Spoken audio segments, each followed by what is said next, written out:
Since I've been playing the Counter-Strike betas, it made me think of something that I've read about and reread about several times throughout the years.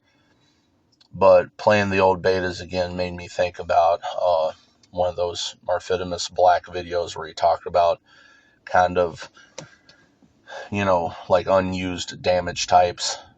And one of them was in the old Counter-Strike build, some maps, or it was like one of the maps, there's like ice that breaks, and when you fall in the water it has like a gas mask icon. Like something about how it was set up, the generic damage type used the gas mask icon, something like that. And when I was playing the 6.5 beta recently, the last couple days, there's this one map I was messing with called, I think, Docks, um, which I don't ever remember seeing in the late, the versions I played when I was a kid, like 1.5 and 1.6 when it was new. So it probably got removed, kind of early. But at one point, I was kind of swimming around in the water that's on that map, just exploring it. And I noticed a snowflake icon pop up on the HUD, like as if to imply that I was taking freezing damage. And I haven't tested it any further yet, but I'm wondering if that's some kind of thing where, like, even if you're not drowning, if you stay in the water too long, you start to take, like, cold damage or something. But yeah, the gas mask icon, it's like one of the maps on, like, older Counter-Strike, at least. I don't know, I thought that's kind of, like, cool and sort of, like, spooky, right? It's like, wow, why is the water, you know, needing a gas mask or whatever? I don't know.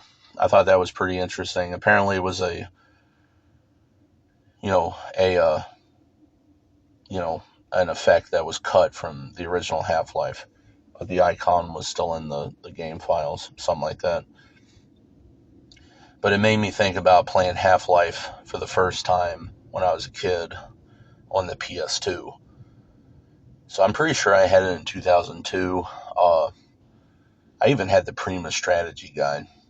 Some of the routes I still remember how to go the right way based off of the way of doing it that it's said in the Prima strategy guide. Like one of the parts in uh, we've got hostels or whatever, like going through the vents. It's like climb up to this part, turn around, and it's the one in the middle. And it's like that's the one to go through to like press the button to open the door or whatever, the blast door. And it's easier to spot. I don't know if it was the same on PS2, but you can spot it fairly easily because you can sort of see the blood decal in the vent where the Barney was at the start. But, you know, it came out in '01. I mean, maybe I had the game in 2001, but I think it was 2002 for me.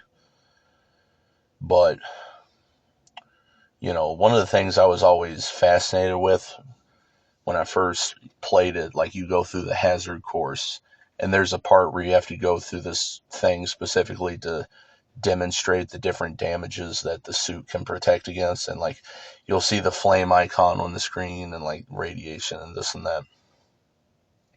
For whatever reason, I've always been fascinated by that, even today. And just, you know, all it really boils down to is, like a setting that determines the magnitude, frequency, and duration of damage you take. And then, an icon associated with that gets put on the screen if there is one. But that's kind of what I love about it as well, is that, the elegance and the simplicity of it, you know. I just something just I don't know.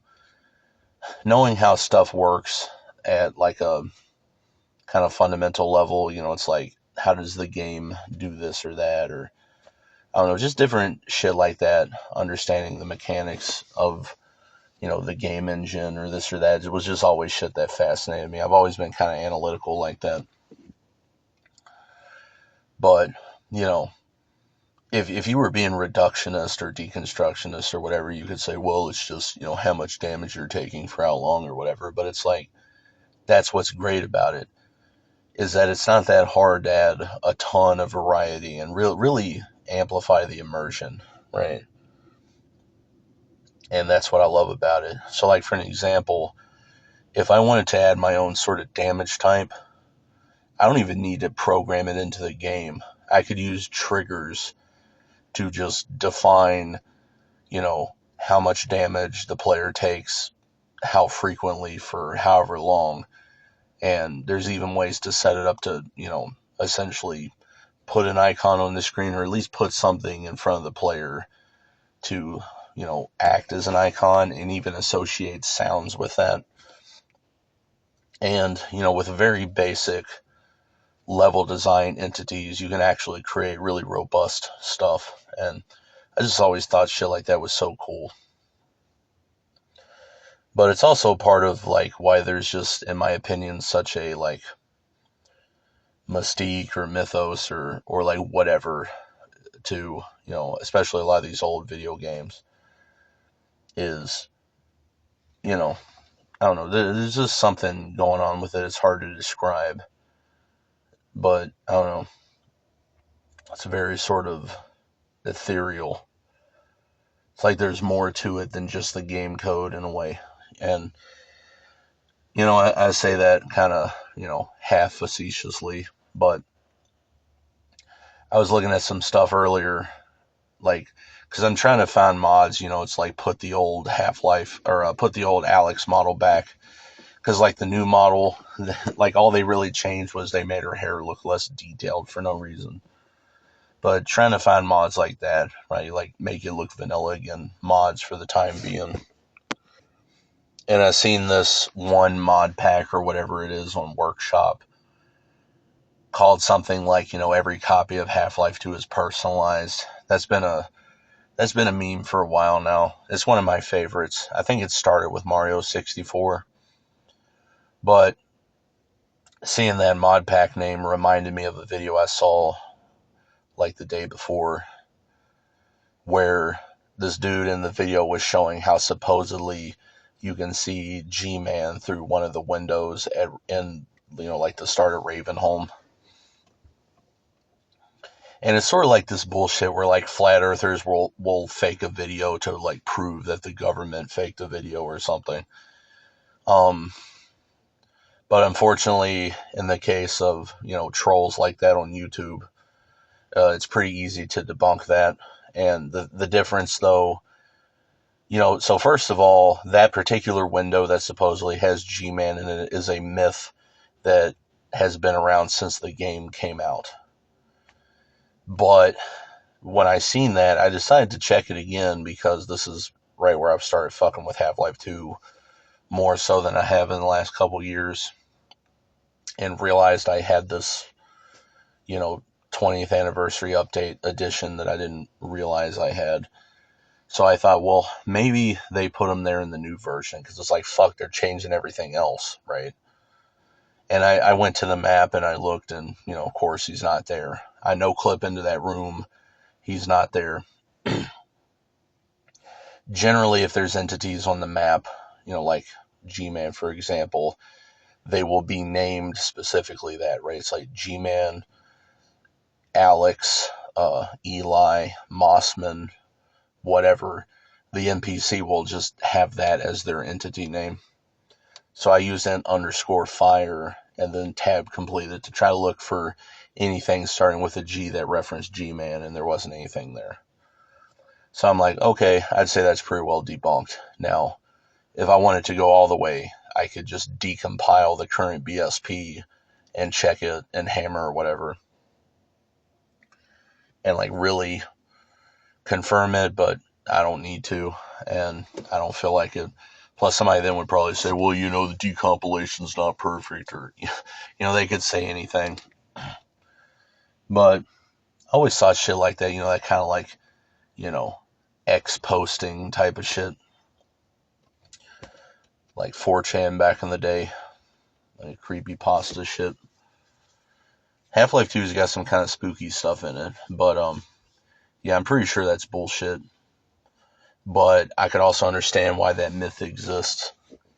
Because, first of all, there's all sorts of random sightings and, of G-Man and Half-Life 2, including that one TV I mentioned with the spooky music. And then when you finally see the screen, it's just G-Man with a crow on his shoulder, like just on a boat in the middle of nowhere.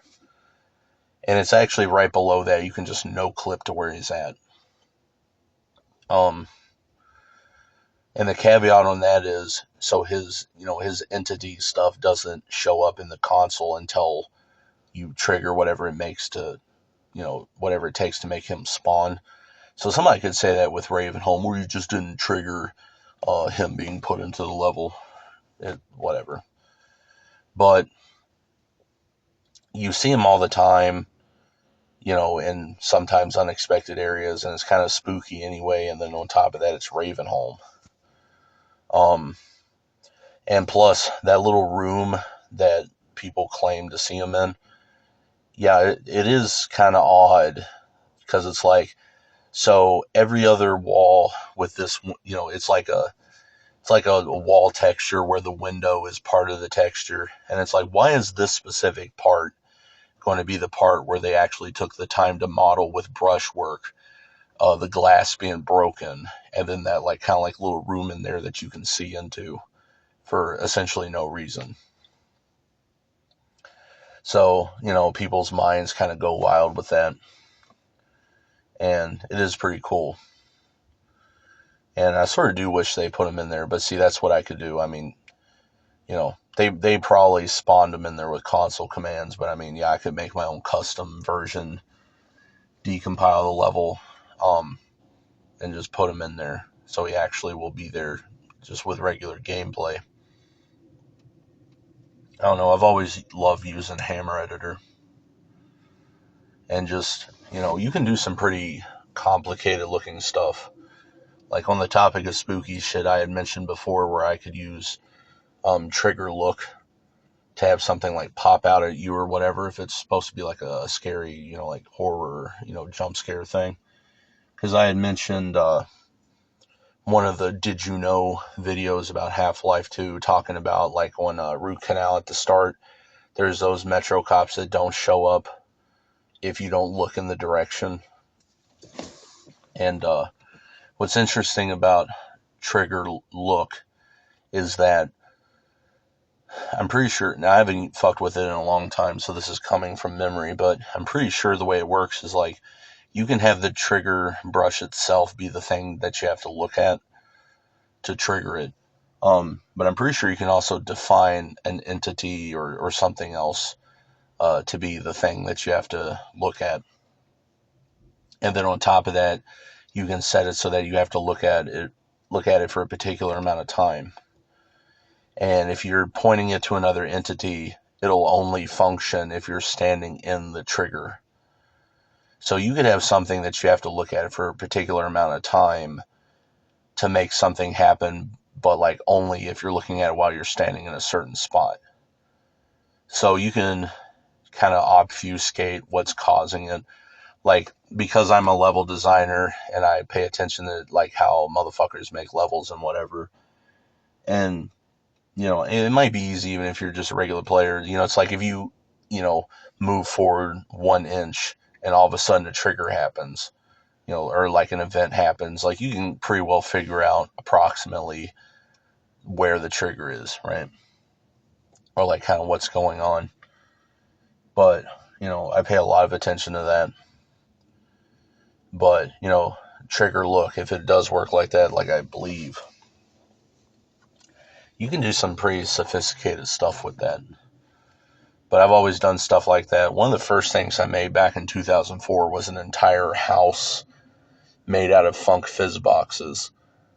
So all the bricks and like boards and like everything about it. And when you blow it up, all the pieces go flying. And the physics simulation in Half-Life 2 unfortunately isn't that great. But it was still fun as shit to do that. And then on top of that, of course, the 2004, even gaming PC, all that physics simulation happening simultaneously slowed it to a fucking crawl. But it was so fun as shit fucking with that.